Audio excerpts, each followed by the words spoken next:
जग आणि जगातील गोष्टी सगळं काही अस्थिर आहे. एक परमेश्वर सोडून या जगात कुठलीही गोष्ट स्थिर नाही.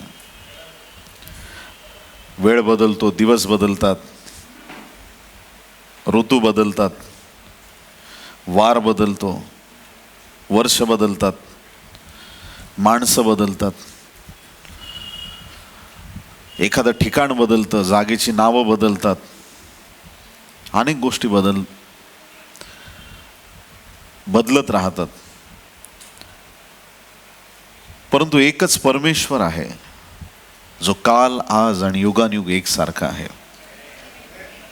रोमकरसपत्र 8वा अध्याय आणि 22वा वचन आपल्याला सांगतं. रोमन्स चॅप्टर 8 वर्स 22. कारण आपल्याला ठाऊक आहे की संबंध सृष्टी आजपर्यंत कणत आहे व वेदना भोगत आहे. ज्या दिवशी पापाला सुरुवात झाली त्या दिवसापासून सृष्टीमध्ये पाप वाढत चाललं.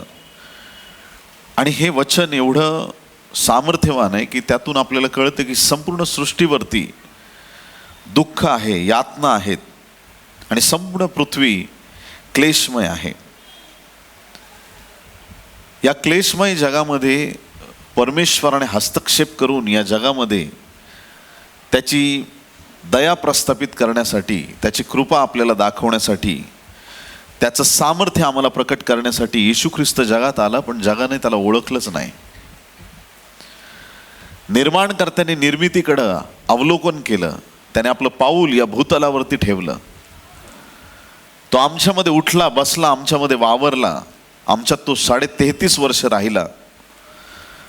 परंतु जगाने त्या प्रभूला ओळखलं नाही.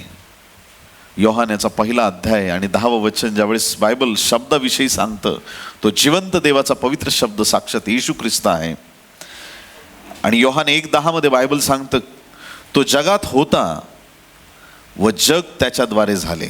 तो जगात होता व जग त्याच्याद्वारे झाले, तरी जगाने त्याला ओळखले नाही.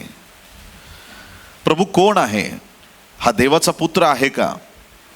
हे लोकांनी ओळखलं नाही. ठिकठिकाणी प्रभू जायचा, दुष्टात्मे काढायचे आणि दुष्टात्मे ओरडून सांगायचे, देवाच्या पुत्र तू मध्ये पडू नकोस. कारण हजार वर्ष सैतानाने त्या प्रभूला पाहिलं होतं त्या स्वर्ग राज्यामध्ये. पण ज्यावेळेस त्याच्यामध्ये गर्व आला, त्याला फेकून दिलं. ज्याला त्याने स्वर्गात पाहिलं होतं त्याला त्याने पृथ्वीवर पाहिलं. आणि म्हणून तो म्हणत होता की देवाच्या पुत्र तू मध्ये पडू नकोस. सैतान ओळखायचा, दुष्टात्म्यांना कळायचा हा देवाचा पुत्र आहे, पण माणसांना कळालं नाही की हा कोण आहे. सगळ्या जगामध्ये अनिती आणि पाप आजही आपल्याला पाहायला मिळतं. काही लोक म्हणतात, जर खरंच तुमचा येशू जिवंत असता तर जगात पाप राहिलंच नसतं, सगळी मानवजात सुधरून गेली असते, सगळे बदलले असते. आणि एक उदाहरण माझ्या आवडीचं मी नेहमीच या विषयावर आल्यानंतर देतो की एखादा अस्वच्छ माणूस असेल, त्याला स्वच्छ करण्यासाठी एका स्वच्छ साबणाची गरज आहे. जोपर्यंत साबण फॅक्टरीमध्ये आहे तो माणूस स्वच्छ होत नाही. आपल्या गावातील एखाद्या दुकानामध्ये तो साबण आणून जरी ठेवला तरी तो माणूस स्वच्छ होत नाही. आणि आपल्या घरात एखाद्या कपाटात आणून जरी तो साबण ठेवला तरी तो माणूस स्वच्छ होत नाही, जोपर्यंत तो साबण वापरला जात नाही. असंच ख्रिस्ताचं आहे. जोपर्यंत तुम्ही त्याच्या जवळ येणार नाही, त्याचा अनुभव तुम्ही घेणार नाही, तरी तोपर्यंत त्याची पवित्रता, त्याचं सामर्थ्य आणि त्याच्या रक्ताने आम्ही कसे धुतले जातो या गोष्टींचा आपल्याला उलगडा होऊ शकत नाही. जग कुणाला वश झालंय आज? म्हणायला ख्रिस्ती राष्ट्र आहेत, जास्त बॉम्ब हल्ले करणारे ख्रिस्ती लोकच आहेत. जगभरामध्ये धार्मिकता सर्टिफिकेटवरती तयार झालेली आहे. ख्रिश्चन लोकांची संख्या जगात फार मोठ्या प्रमाणात वाढत चाललेली आहे. मग फक्त धर्म स्थापन करण्यासाठी आणि ख्रिस्ती लोकांची संख्या वाढवण्यासाठी प्रभू येशू ख्रिस्त जगात आला होता का? जग कुणाला वश झालंय?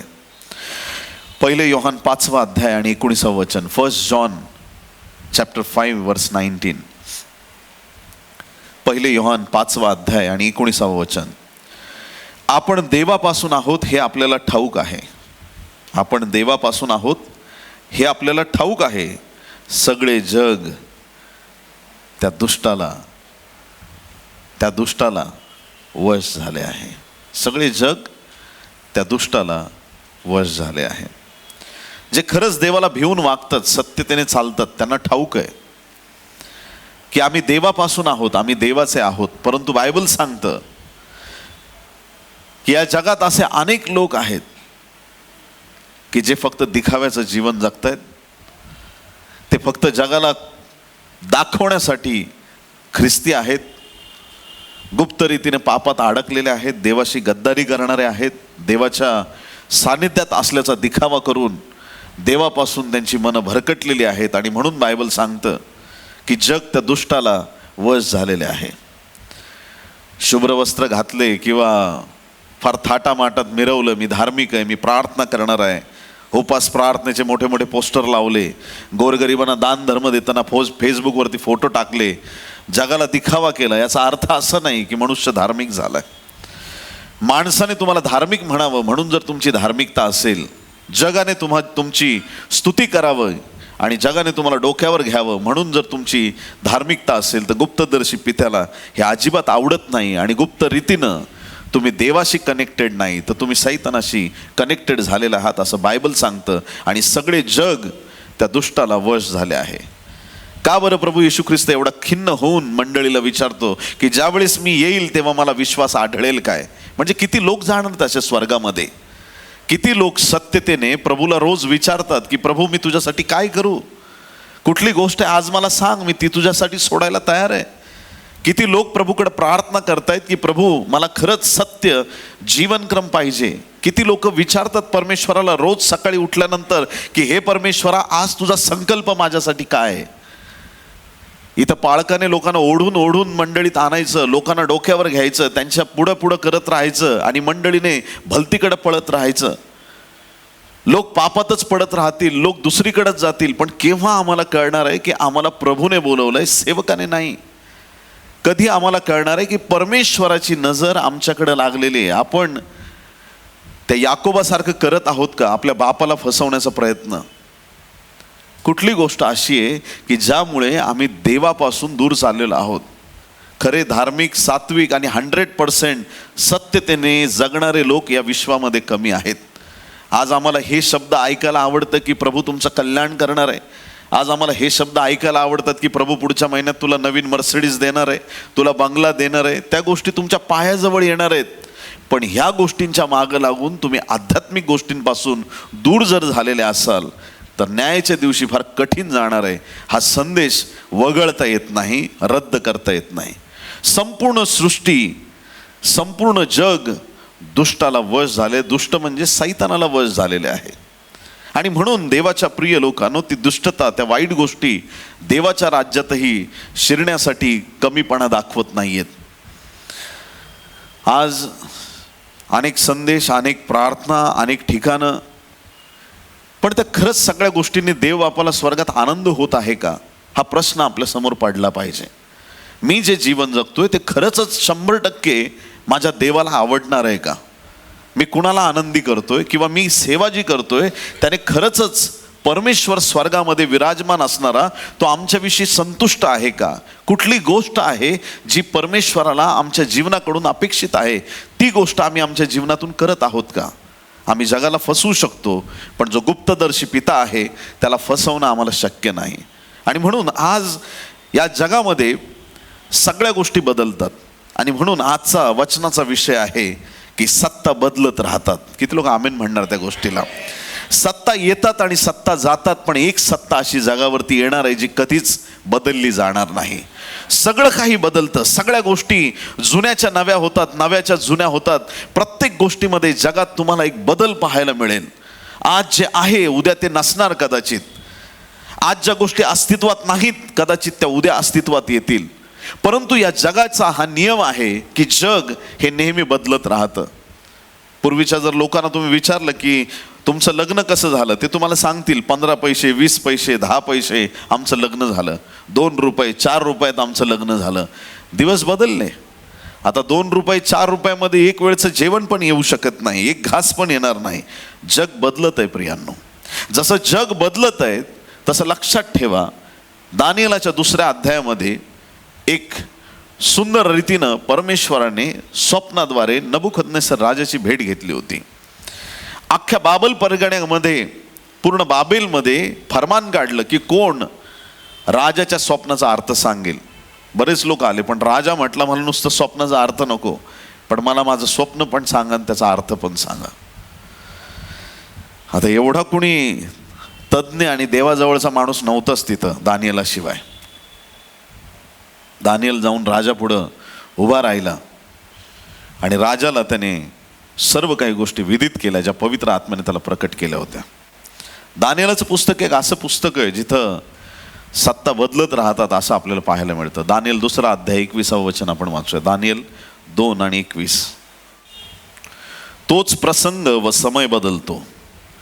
तो राजा स्थानापन्न अथवा स्थान भ्रष्ट करीतो.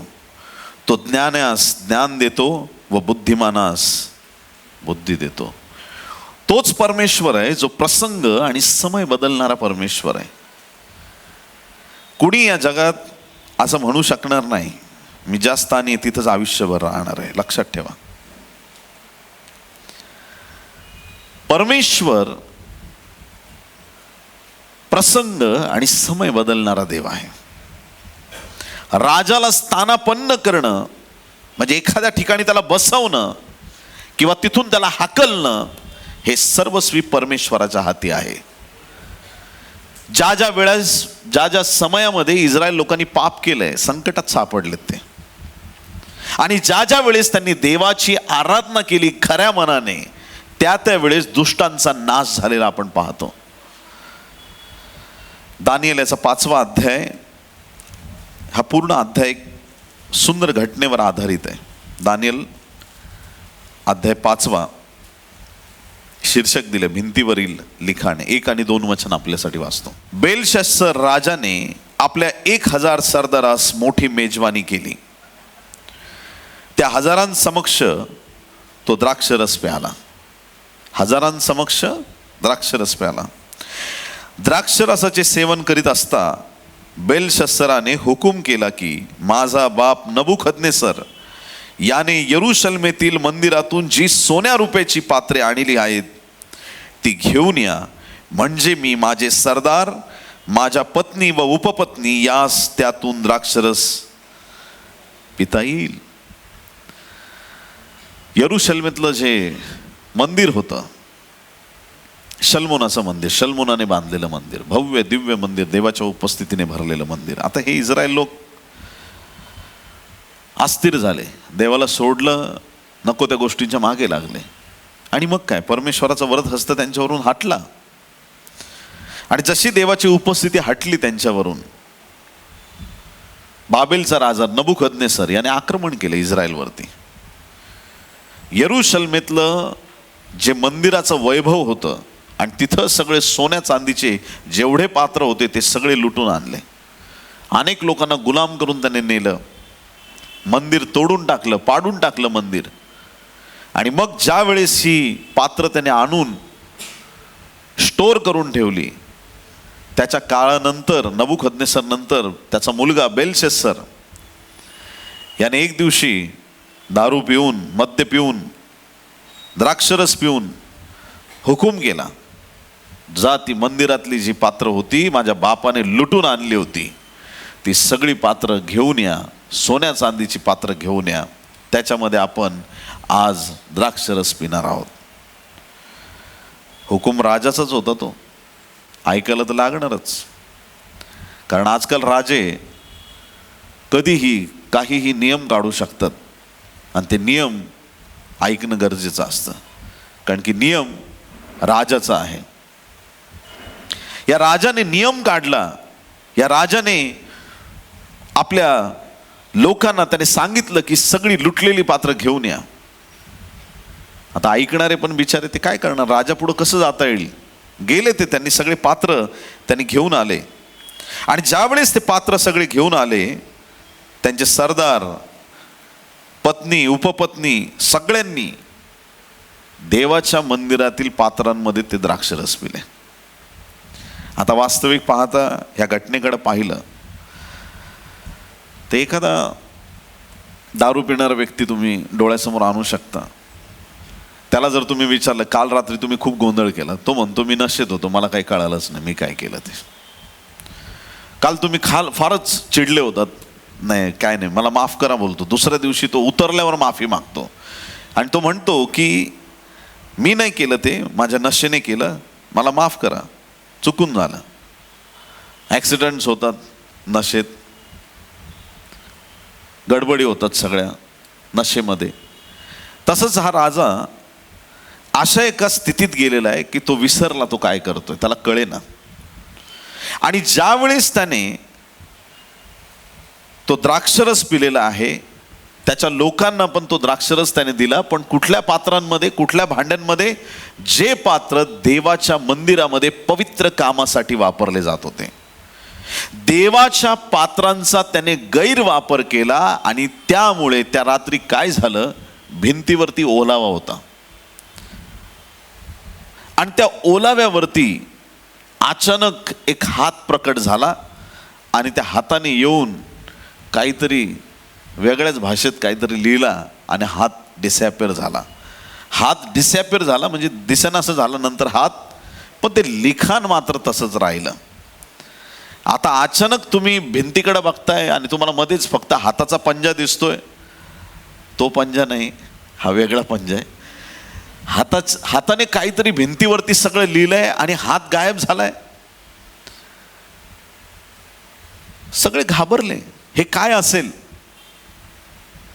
आणि त्या परिस्थितीमध्ये अनेक ज्ञानी, रथी, महारथी सगळे आले तिथं, पण कुणाला काही त्याचा अर्थ सांगता येईना. आणि मग पुस्तक तर दानिएलाच आहे, गोष्ट तर दानिएलाचीच असणार. किती लोक आमेन म्हणतील? हालेलुया. दानिएल ज्यावेळेस तिथं आला, दानिएलाने त्या भिंतीवरच्या लिखाणाचा अर्थ सांगितला आणि त्या दानिएलाच्या पुस्तकाच्या 5व्या अध्यायाच्या 25 ते 28 या 4 वचनात त्याचा अर्थ दिलेला आहे. काय लिहिलं होतं? हा लिहिलेला लेख असा, मने मने तकेल फारसीन. याचा अर्थ असा, मने म्हणजे देवाने तुझ्या राज्याचा काल मोजून त्याचा अंत केला आहे. तकेल म्हणजे तुला तागडीत तोलिले व तू उन्हा भरलास. परेस म्हणजे तुझे राज्य विभागून मेदी व पारसी यास दिले आहे. आमेन. देवाच्या प्रिय लोकांनो, दानिएलाला हे रहस्य प्रकट झालं. जी भाषा किंवा जे लिहिलं होतं ते परमेश्वराने पाठवूनच, परमेश्वराचा चमत्कार होता. देवाच्या गोष्टी जे देवाला मानत नाहीत त्यांना कळणार नाहीत. देवाच्या गोष्टी देवालाच कळतात. 2 कन्नडा लोक जर एकत्र भेटले तर ते कन्नडामध्येच बोलणार आणि ती भाषा त्यांना दोघांनाच कळणार. 2 मल्याळी भेटले, त्यांची भाषा त्यांनाच कळणार, कारण की ते दोघंही एक भाषा बोलणार आहेत. 2 मराठी माणसं भेटली तर ते मराठीमध्ये बोलणार, त्यांची भाषा एकमेकांना कळणार. दानिएल पवित्र आत्म्याने भरलेला होता, देवाची भाषा त्याला समजत होती. हालेलुया. परमेश्वर काय बोलतो हे त्याला कळत होतं. आज मंडळीने प्रार्थना करण्याची गरज आहे. ऐकताय का चर्च तुम्ही? देवाच्या प्रिय लोकांनो, आज देशाची स्थिती काय आहे? आज या देशामध्ये काय घडतंय, देशामध्ये काय उलाढाली चालल्यात, याच्याकडं आमची नजर लागणं गरजेचं आहे. कुठंतरी चर्चच्या प्रार्थना कमी पडलेल्या आहेत. ऐकताय तुम्ही? ऐकत नसलात तरी लक्ष देऊन ऐका. आज फार महत्वाची गोष्ट आहे. ज्या वेळेस त्या पात्रांचा गैरवापर केला, जे मंदिरातले पात्र होते, परमेश्वराचा असा झाडा आला की परमेश्वराने भिंतीवरती एक लिखाण लिहिलं, मने मने तकेलू फारसीन. राजा, तुला तागडीत तोलून पाहिलंय, तू उन्हा भरलायस आणि आता तुझी सत्ता जाणार आणि मेदी आणि पारसी यांची सत्ता येणार आहे. जसं बेलशस्सरने हे ऐकलं 29 वचन काय केलं पहा त्याने. ज्या माणसाला कळालं आता तो मारणार आहे, तो काय करतोय बघा. 29 वचन. तेव्हा बेलशस्सराने आज्ञा केल्यावरून त्यांनी दानियेला जांभळ्या रंगाचा पोशाख लेवविला, त्याच्या गळ्यात सोन्याचा गोफ घातला व त्याच्या संबंधाने सर्वत्र द्वाही फिरविली की हा राजांतील 3 अधिपतीतला एक आहे. त्याला मोठा हुद्दा दिला. 3 अधिपती होते मेन, त्याच्यातला एक हुद्दा दानियेलाला दिला. 30 वचन. त्याच रात्री, सगळ्यांनी म्हणा त्याच रात्री, परत एकदा त्याच रात्री. त्याच रात्री खासद्यांचा राजा बेलशस्सर याचा वध झाला. हालेलुया, देवाचा फटका आहे. त्याच रात्री खासद्यांचा राजा बेलशस्सर याचा वध झाला आणि दारियावेश मेदी हा सुमारे 62 वर्षाचा असता राज्य पदारूढ झाला. बोलो येशू मसीह की. देवाच्या पात्रांचा गैरवापर. आता हे पात्र कोण आहेत? हे पात्र तुम्ही आणि मी आहोत. बोलो येशू मसीह की. आता ह्या पात्रांचा गैरवापर कोणी केलेला आहे हे आज समजण्यासाठी आमचे आध्यात्मिक नेत्र उघडे पाहिजेत. या देवाच्या लोकांचा छळ कोणी लावलेला आहे हे आम्हाला आज आत्मिक क्षेत्रात समजणं गरजेचं आहे. जो देव दानियेलाच्या काळात जिवंत होता, आज तो देव झोपा काढत नाहीये, हे लक्षात ठेवा. सर्व गोष्टी परमेश्वराच्या स्वाधीन आहेत आणि सर्व गोष्टी परमेश्वराने आपल्या कंट्रोलमध्ये ठेवलेल्या आहेत. जो परमेश्वर दानियेलाच्या काळामध्ये त्या बेलशस्सर राजाला शासन करतो, तो परमेश्वर आजही जिवंत देव आहे. देवाच्या प्रिय लोकांनो, आज आमची प्रार्थना देवासमोर सादर होणं गरजेचं आहे. जी पात्र देवाच्या पवित्र उपस्थितीमध्ये जात होती, त्या पात्रांचा गैरवापर करण्यात आला. आज आम्ही देवाकडे प्रार्थना करणं गरजेचं आहे की प्रभू, जे तू पूर्वी एकदा केलं होतं ते आज आम्हाला परत एकदा बघायचं आहे. हालेलुया. जे पूर्वी घडलंय ते आम्हाला परत एकदा बघायचं आहे. जे पूर्वी होऊन गेलंय ते आज आम्हाला परत एकदा बघायचं आहे. आणि ज्यावेळेस तुम्ही प्रार्थना करणार आहात त्यावेळेस तुमच्या प्रार्थनेच्या द्वारे परमेश्वर नक्की कार्य करणार आहे. कधी कधी ते 10 कुमारींचा दृष्टांत मी वाचतो. खूप वेळा माझ्या मनात हेच येतं की शहाण्या कुमारी पण का झोपल्या?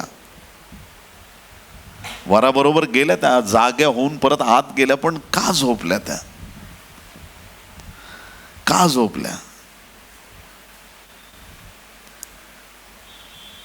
खूप वेळा असं मनात वाटतं, का झोपल्या? 10च्या 10 कुमारी शहाण्या मूर्ख सगळ्याच झोपल्या होत्या, पण का नाही त्या जागृत राहू शकल्या? का नाही त्या जागृत राहिल्या? आवाज आल्यानंतर मला गॅरंटी आहे शहाण्या कुमारींनाच पहिली जाग आली असेल. बोलो येशू मसीह की. जे आत्म्यात असतात ना देवाच्या प्रिय लोकांनो, ते लोक जागृत असतात. ती जागृतता आपल्या जीवनात आम्ही बाळगणं गरजेचं आहे. त्या जागृततेमध्ये आम्ही टिकून राहणं गरजेचं आहे. आज मंडळीच्या प्रार्थना प्रभावशाली होणं गरजेचं आहे. आज आमची फक्त प्रार्थना एका सर्कलमध्ये अडकलेली आहे. माझं घर, माझा परिवार, माझी नोकरी, माझी लेकरं, माझं माझं माझं माझं सेविंग होऊ दे, माझे पैसे जमू दे, मला हे मिळू दे, मला डिग्री मिळू दे, मला एखादा पुरस्कार मिळू दे, मला हे मिळू दे, मला हे. देवाच्या राज्यासाठी ते नंतरचा प्रश्न आहे. आज देवाच्या लोकांनो, प्रार्थनेची नितांत गरज आहे. प्रार्थनेची नितांत गरज आहे. चिन्ह, चमत्कार, अद्भुत गोष्टी तुमच्यासाठी घडतायत, घडत राहतील, पण आमचं लक्ष कुठं आहे? का बरं? कितीतरी लोक बिझनेसमध्ये प्रभूचं नाव घेतात, पुढं जातात आणि उन्नती एका ठिकाणी थांबते काही लोकांची. काही लोक परत डाऊन यायला सुरुवात होतात, खूप उंचावर जातात, खाली येऊन आपटतात. का? काय रिझन असेल? देव त्यांना सोडतो का? काय असू शकतं? एखाद्या व्यक्तीला परमेश्वर खूप उन्नती द्यायला लागतो, पण त्या उन्नतीत बऱ्याच वेळा ख्रिस्ती लोक टिकत नाहीत. त्याचं कारण काय असू शकतं? आम्ही अलर्ट राहत नाही. आम्ही ॲनालिसिस करत नाही की प्रभू आता काय. ज्या वेळेस देव उन्नती द्यायला लागतो, माणूस खूप खुश होतो. एका उच्च पदावरती गेल्यानंतर, फार त्याला यश मिळाल्याच्या नंतर तो खुशीमध्ये राहतो आणि एवढा आनंदी राहतो. उंदरासारखी संकट येऊन आतून पोखरायला सुरुवात करतात आणि हा ह्याच्या डॅशिंग मूडमध्ये राहतो. आता मी फार मोठा आहे, आता माझं असं, आता माझं तसं. आणि त्याच दुनियेत, त्याच धुंदीत राहिल्यामुळे एक दिवशी अशी गाडी घसरते का डायरेक्ट झिरो होतो माणूस. एकदम वर गेलेला माणूस खाली पडतो. मग आमची नजर आत्म्यात एवढी चौकस पाहिजे. देवाने मला या हुद्द्यावरती ठेवलंय, तर माझा हुद्दा टिकण्यासाठी मी काय केलं पाहिजे ह्याच्याकडं पण लक्ष दिलं पाहिजे. नेहमी सांगतो आणि परत 1000 वेळा सांगेल, चढावरती गाडी चढवायची तर गिअर टाकावा लागतो. खड्ड्यात जाण्यासाठी न्यूट्रलमध्ये आपोआप जाईल, तुम्हाला काही करायची गरज नाही. पास होण्यासाठी कष्ट आहेत, अभ्यास करावा लागेल. नापास होण्यासाठी काही टेन्शन घेऊ नका. मी सांगतो, तुम्हाला गॅरंटी देतो, पुस्तकाला हात लावू नका, तुम्ही 100% नापास आहेत. यश प्राप्त करण्यासाठी कष्ट आहेत, यश टिकून धरण्यासाठी कष्ट आहेत. हारण्यासाठी कष्टाची गरज नाही. निवांत शांत बसा, मठ्ठसारखं, आपोआप तुमच्या जीवनात हार येणार आहे. आज जर कुठंतरी मनात हे शब्द जर समजत असतील, जर देव तुमच्या अंतःकरणात बोलत असेल, आज ॲक्टिव्ह होण्याची गरज आहे. प्रभू, तुझ्या राज्यासाठी, तुझ्या गौरवासाठी मी काय करू. जे लोक तुमच्या ओळखीचे नाहीत त्यांच्यासाठी प्रार्थना सुरू करा. हालेलुया. आपल्या देशासाठी प्रार्थना करा, आपल्या महाराष्ट्रासाठी प्रार्थना करा, आपल्या मुंबईसाठी प्रार्थना करा, आपल्या चर्चसाठी प्रार्थना करा. ती प्रार्थना कधीही कमी पडू नये. त्या प्रार्थनेत खंड पडता कामा नये. देवाने हस्तक्षेप केला आणि परमेश्वराने दाखवून दिलं की काय होणार आहे. त्या रात्री राजाची एक चूक, राज्य संपलं. एक चूक, राज्य संपलं. ज्या वेळेस परमेश्वर तुम्हाला वाढवत असतो, तुमची बुद्धी एवढी चौकस पाहिजे, जबाबदारीने वागलं पाहिजे. अरे राजा आहेस तू, एवढ्या लोकांसमोर तू दारू पिलास, तुझ्या चारित्र्याला शोभलं का ते? अजिबात नाही. आणि वरून सांगतो, देवाचे सगळे भांडे घेऊन या, पात्र घेऊन या. फार मोठी चूक केली त्याने. ज्यावेळेस तुमच्या हातामध्ये परमेश्वर सत्ता देतो, ज्यावेळेस परमेश्वर तुम्हाला उच्च स्थानी बसवतो आणि तुम्ही कोणाचाही छळ करत जाता, कोणालाही त्रास देत राहता, त्या पात्रांचा चुकीचा वापर करता, लक्षात ठेवा, तुम्ही माणसाशी नाही, तुम्ही देवाशी युद्ध पुकारलेला आहे. हालेलुया. आणि परमेश्वरच आहे तो की जो सगळ्या गोष्टी बदलणारा देव आहे. इस्रायलचा पहिला राजा, काय त्याचं नाव? शाऊल. लोक म्हटले राजा पाहिजे, राजा पाहिजे. दिला देवाने राजा त्यांना. शमूएलाने केला अभिषेक, झाला पहिला राजा शाऊल. आता शाऊलाला देवाने सांगितलं तू असं असं वाग. सुरुवातीला सगळं चांगलं होतं. देवाचा असा आत्मा आला शाऊलावरती का शाऊल निराळा माणूस झाला होता, एकदम बदलून गेला, एकदम पवित्र आत्म्याच्या सामर्थ्याने. मग देवाचा त्याला निरोप होता, कशा प्रकारे वैराचा संहार करायचा. त्याने कॉम्प्रोमाइज केलं, लोकांना घाबरला. लोक काय म्हणतील, लोकांना काय वाटेल, त्यांनी लोकांचा विचार केला. लोकांना खुश करण्यासाठी शाऊलाने देवाला नाराज केलं. तिथंच त्याचा डाऊनफॉल सुरू झाला. देवाच्या प्रिय लोकांनो, जो राजा परमेश्वराच्या मनाला घृणा आणतो, परमेश्वर त्याला राजासनावरती राहू देत नाही. हालेलुया. त्याचं राजासन परमेश्वर हादरून टाकणार आहे. पहिले शमूएल 15वा अध्याय 24 ते 28 वचनं. 1 सॅम्युएल चॅप्टर 15 24 to 28. तेव्हा शाऊल शमूएलाला म्हणाला, मी पाप केले आहे. मी परमेश्वराच्या आज्ञेचे व आपल्या शब्दाचे उल्लंघन केले आहे, कारण मी लोकांना भिवून त्यांचे म्हणणे ऐकले. तर आता माझ्या पातकाची क्षमा करा आणि माघारी फिरून माझ्या बरोबर या, म्हणजे मी परमेश्वराची उपासना करीन. विनंती करतोय. शमूएल शाऊलाला म्हणाला, मी तुझ्या बरोबर परत येणार नाही, कारण तू परमेश्वराचा शब्द झुगारला आहे आणि परमेश्वराने इस्रायलावरील राज्यपदावरून तुला झुगारले आहे. शमूएल जाऊ लागला तेव्हा त्याने त्याच्या जाग्याचा काठ धरला व तो फाटला. तेव्हा शमूएल त्याला म्हणाला, ऐका आता लक्ष देऊन, परमेश्वराने इस्रायलावरील तुझे राजपद तुझ्यापासून काढून घेऊन ते तुझ्याहून जो बरा अशा तुझ्या एका शेजाऱ्याला दिले आहे. आमेन. त्या राजपदावरून परमेश्वराने शाऊलाला काढलं आणि त्याच जागेवरती परमेश्वराने दाविदाला बसवलं. एक साधारण मेंढपाळ होता आणि परमेश्वराने त्या मेंढपाळाला त्या राजासनावरती बसवलं आणि परमेश्वराने त्याला अभिवचन दिलं की तुझं सिंहासन, तुझं राजासन मी कायमस्वरूपी प्रस्थापित करेन. आणि त्याच वंशामधून पुढं आपण येशूचा जन्म जगामध्ये झालेला पाहतो. शाऊलाचं राजासन एका चुकीमुळं गेलेलं आहे. त्याचं राज्य जे प्रस्थापित झालं होतं त्या राज्यासनावरून परमेश्वराने त्याला बाजूला हटवलेलं आहे, परमेश्वराने त्याला काढलेलं आहे. बेलशस्सर राजाने एक चूक केली, त्याला त्याचं राजासन गमवावं लागलं. आमच्या जीवनात ना कधी असे आशीर्वाद आम्ही गमवतो. कधी कधी आलेले आशीर्वाद एकदम असे जवळ येतात, क्या बात आहे, आशीर्वाद आला. इकडं तुम्ही फुल टाय वगैरे घालून, कोटबीट घालून एकदम तयार, आशीर्वाद आला. असा इथं येतो आणि असा इथून परत रिटर्न जातो. काय गंमत आहे ना, ते शोधलं पाहिजे आम्ही. एकदम तुमच्या जवळ ते आशीर्वाद येऊन तुमच्यापासून निघून जातात आणि काही लोकांचं अख्खं आयुष्य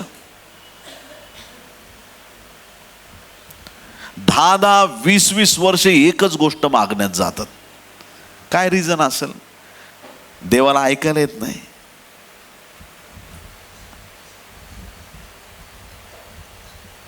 काय रिझन असेल? कुठल्या गोष्टीमुळं आज आमच्या प्रार्थना देवापर्यंत पोहोचत नाहीत, आम्हाला उत्तर मिळत नाही? काय मिस्टेक्स आम्ही केल्यात आमच्या लाईफमध्ये, कुठल्या चुका आम्ही केलेल्या आहेत ज्या चुकांमुळे परमेश्वर आमच्यावरती निराश आहे, नाराज आहे? त्या गोष्टी आम्ही शोधल्या पाहिजे. तो देणारा परमेश्वर आहे, तो जिवंत परमेश्वर आहे. आज त्याच्या सानिध्यात त्याला हाक मारणं गरजेचं आहे. आमच्या जीवनातले जर आशीर्वाद गमावलेत तर आम्ही बेलशस्सर राजासारखी पात्र काही चुकीच्या ठिकाणी वापरलेत का? जे आशीर्वाद आम्हाला देवाने दिलेत त्या आशीर्वादाचा वापर आम्ही सैतानाच्या गौरवासाठी केलाय का? सैतानाचं आम्ही कुठं नाव मोठं केलंय का? हे आज आम्हाला कळणं गरजेचं आहे. शाऊलाला देवाने सांगितलं आणि शाऊलाने देवाची आज्ञा मोडली. कुठल्या गोष्टीत आम्ही विसरून गेलोत की देवाने काय सांगितलं? आज जर त्या गोष्टींचा आम्हाला शोध लागला तर आमची उन्नती कुणीच थांबवू शकणार नाही. हालेलुया. जर आम्हाला कळालं की ह्या गोष्टीमुळे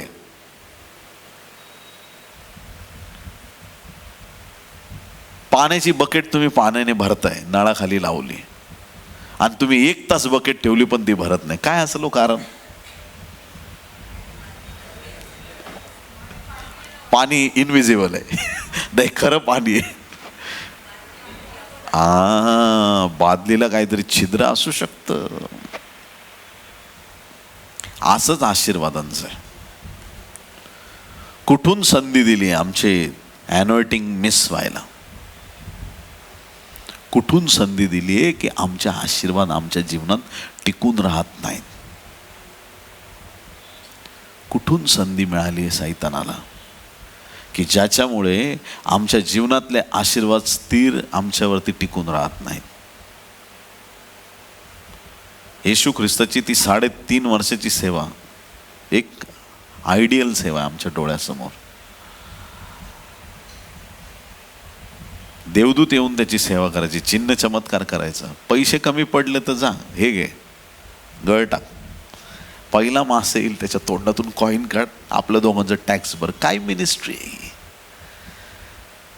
काय अद्भुत काम आहे. वलांडणाचं भोजन करायचं तर ओळखीचं कोणी नाही, जायचं कोणाकडं? वलांडणाचं भोजन करायचंय आदल्या रात्री येशू ख्रिस्ताला, पण कुणाकडे जायचं? शिष्यानं सांगितलं बाहेर जा, एक व्यक्ती तुम्हाला पाण्याची घागर घेऊन जाताना दिसेल, त्याचा पिछा करा. जो ज्या घरात जाईल त्या घरात घुसा, तुम्ही बिंदास जा, त्यांना सांगा प्रभू तुमच्या घरी येतोय. ते गेले, ऐकलं, तसंच केलं. आगत स्वागत झालं, प्रभूची मेजवानी झाली तिथं, शेवटचं भोजन त्या घरात झालं.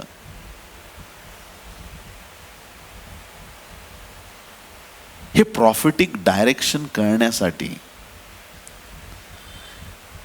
कुठून आमचे आशीर्वाद चाललेत हे आम्हाला कळालं पाहिजे. कुठल्या अशा गोष्टी आहेत ज्याच्यामुळे आम्ही संतुष्ट नाहीत. आज आमच्या जीवनामध्ये देवाचा आशीर्वाद प्राप्त करण्यासाठी आम्हाला मनामध्ये एकदम आत्मविश्वास वाटला पाहिजे की ज्या देवाचं मी काम करतोय मी आशीर्वादित आहे, देवाने माझ्यावर कृपादृष्टी केलेली आहे. आजचा संदेश 2 डायरेक्शनमध्ये वेगवेगळ्या फटके देतोय. Hallelujah, praise the Lord. एक गुप्त विषय मागे लपलेला आहे की जो मी उघडपणे बोलत नाहीये, पण तुमच्या डोक्यात जर पवित्र आत्म्याने ते क्लिक केलं असेल तर तुम्ही पवित्र आत्म्याने भरलेले लोक आहात. हालेलुया. माझ्या बोलण्यात पाठीमागे एक दडलेला विषय, तो जर तुम्हाला समजत असेल तर परमेश्वर तुम्हाला अधिक आशीर्वादित करेल. आणि त्याच वेळेस मी तुमच्या जीवनावर पण बोलतोय. Hallelujah, praise the Lord. हा शाऊल चूक करतो, त्याचं राजसन जात आहे. बेलशस्सर चूक करतो, त्याचं राजसन जात आहे. दानिएलच्या 2ऱ्या अध्यायामध्ये जे मी तुम्हाला सुरुवातीला सांगितलं, एक पुतळा त्या राजाने स्वप्नामध्ये पाहिला होता, जे दानिएलाने एक्सप्लेन केला. त्या पुतळ्याचं शिर जे आहे मस्तक सोन्याचं होतं, छाती आणि हात चांदीचे, पोट आणि कंबर पितळेचं, पाय लोखंडाचे आणि पावलं लोखंड आणि माती मिश्रित होते. आणि अचानक हा पुतळा उभा असताना कुणाचाही हात न लागता आकाशातून वरून एक पाषाण आला आणि पुतळ्याच्या पावलावर असा पडला की अख्ख्या पुतळ्याचं चूर्ण झाले. आणि हा जो दगड आहे पाषाण, त्याचा आकार वाढत जाऊन अख्खी पृथ्वी त्याने ग्रासली. ह्याचा अर्थ परमेश्वराने दानिएलाला सांगितलं की त्याचा काय अर्थ आहे. पहिलं जे राज्य आहे ते म्हणजे नबुकदनेस्सरचं राज्य आहे, सोन्याचं राज्य. कारण सोनं उचलून आणलं होतं ना त्याने तिकडून, इस्रायल लोकांकडून. पहिलं राज्य सोन्याचं राज्य. दुसरं राज्य जे आहे ते चांदीचं राज्य आहे. आत्ताच आपण वाचलं कुठले लोक आले, त्याचा मुलगा होता बेलशस्सर. त्याच्यानंतर कुठल्या लोकांनी ते राज्य घेतलं? मेदी आणि पारसी लोकांनी राज्य घेतलं. मेदी पारसी लोकांनी ते राज्य त्याचं घेऊन टाकलं त्या रात्री. त्याच्यानंतर पितळेचं राज्य. पितळेचं राज्य म्हणजे ग्रीसचं राज्य. अलेक्झांडर द ग्रेट नाव ऐकलं असेल तुम्ही. ते ग्रीसचं राज्य आहे. ऑलमोस्ट सगळं जग त्याने जिंकलं होतं. वयाच्या 33व्या वर्षी सिंहासनावरती बसून रडत होतं, डोक्याला हात लावून, अलेक्झांडर. सगळे लोक म्हटले का रडताय महाराज? तो म्हटलं लढायला युद्धच नाही राहिले, सगळं जग जिंकलंय मी, मला लढाईला काहीच राहिलं नाही, आता कुठं जाऊ मी आणि कोणाची लढू? ते अलेक्झांडरचं राज्य. त्याच्यानंतर लोखंडाचं राज्य म्हणजे रोमी लोकांचं राज्य. पहिलं राज्य नबुकदनेस्सर, दुसरं राज्य मेदी पारसी लोकांचं, तिसरं राज्य ग्रीसचं राज्य, चौथं राज्य रोमन राज्य. आणि त्याच्यानंतर जी पावलं आहेत ना त्याच्यामध्ये लोखंड आणि माती मिक्स्ड आहे.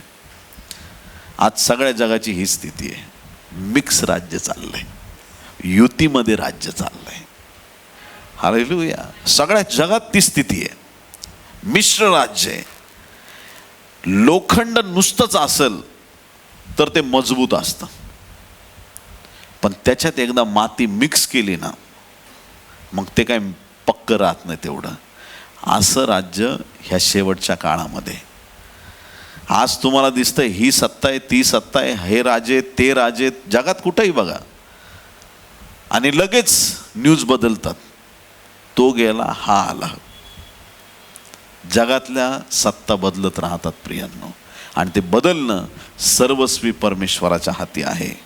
बोलो येशू मसीह की.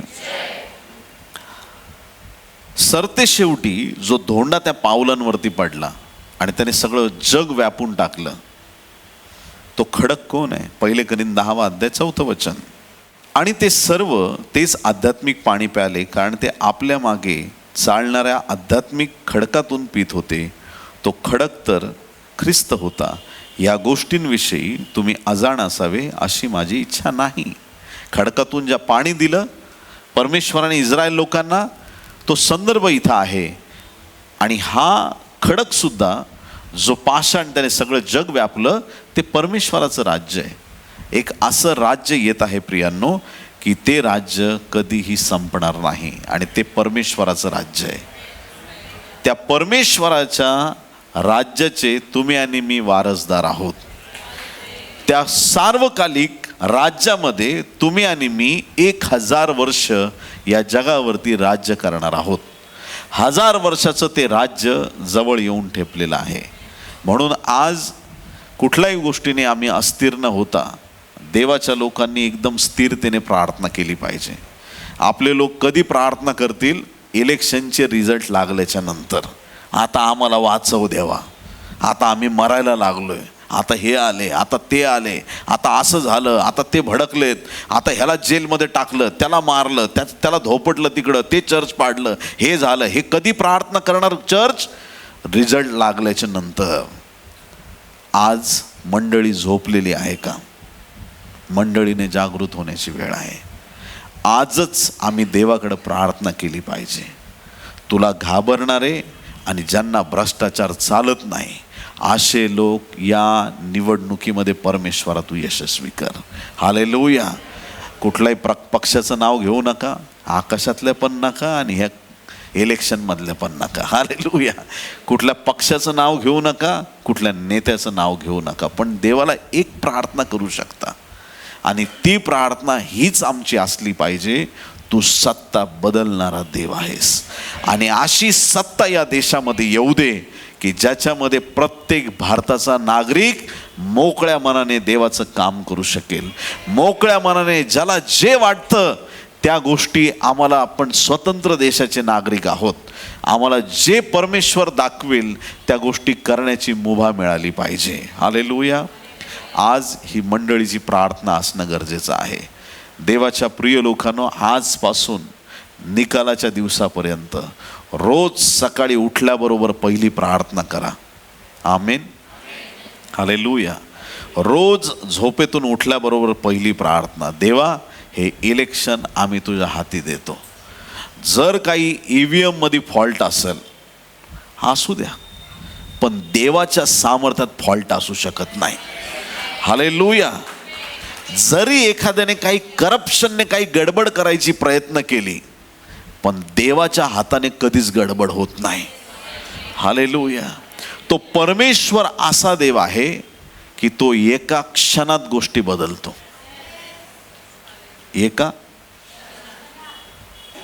ह्या सेकंदाला तुम्ही गरीब होतात, पुढच्या सेकंदाला तुम्ही श्रीमंत. असं या सेकंदाला तुम्ही आजारी, पुढच्या सेकंदात गेला, अरे मी बरा झालो. क्षणात, फ्रॅक्शन ऑफ टाइम, सटकन, लगेच, इमिडिएट गोष्टी बदलून टाकणार. येशू येईल ना त्यावेळेस आमची शरीरं बदलली जातील. पण कशी? क्षणात आणि निमिषात शब्द वापरलाय. क्षणात आणि निमिषात. ह्याचा अर्थ बऱ्याच वेळा कळत नाही. लोकांना असं वाटतं मग मी असा उभा असेल, मग मी आकाशाकडे बघतच राहील.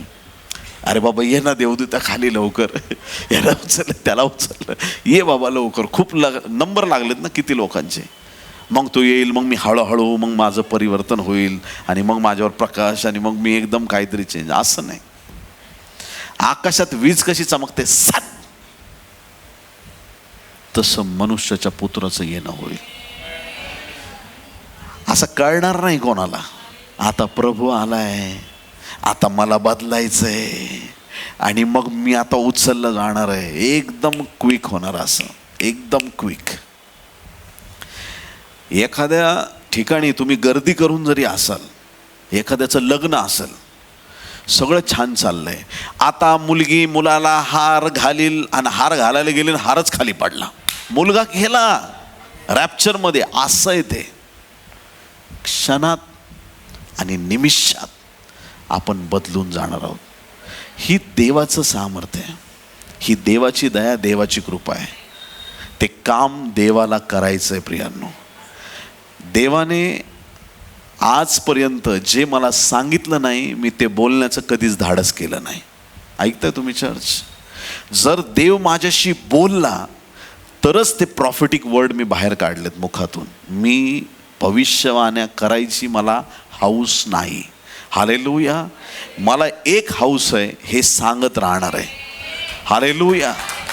या वचनात जे लिहिलंय ते मी सांगत राहील, कारण ह्याच्यात सगळं दडलेलं आहे. पण कधी जर देवाने एखादी गोष्ट प्रकट केली तर ते सांगणं गरजेचं आहे. हालेलुया. मग असंच 1 जानेवारीला देवाने मला दाखवलं आणि मी परत सांगेन तुम्हाला, 2 फार मोठे डोंगर हादरून गेलेत. अमेरिकेचं राजकारण आणि भारताचं राजकारण. हालेलुया. Praise the Lord. संकटांचा काळ येणार आहे, महासंकटाचा काळ येणार आहे, पण तो आपल्यासाठी नाही आहे प्रियांनो. Praise the Lord. जे मला समजतं इथून, जे देवाच्या आत्म्याने प्रकट केले, मी त्याच्या अनुसार तुम्हाला सांगतो, माझ्या मनचं बोलत नाही. संकटाचा, महासंकटाचा काळ तुमच्या आणि माझ्यासाठी नाही. जग आमचा विरोध करायला येईल, पण त्यांच्या हाती आम्ही सापडणार नाही. का? कारण आमच्यावरती पवित्र आत्मा आहे. हालेलुया. आज मंडळीने जागृत व्हायची गरज आहे. देवाच्या लोकांनी जागृत व्हायची गरज आहे. आणि या शेवटच्या काळात चिन्ह चमत्कारांचं प्रमाण वाढणार आहे प्रियांनो. हालेलुया.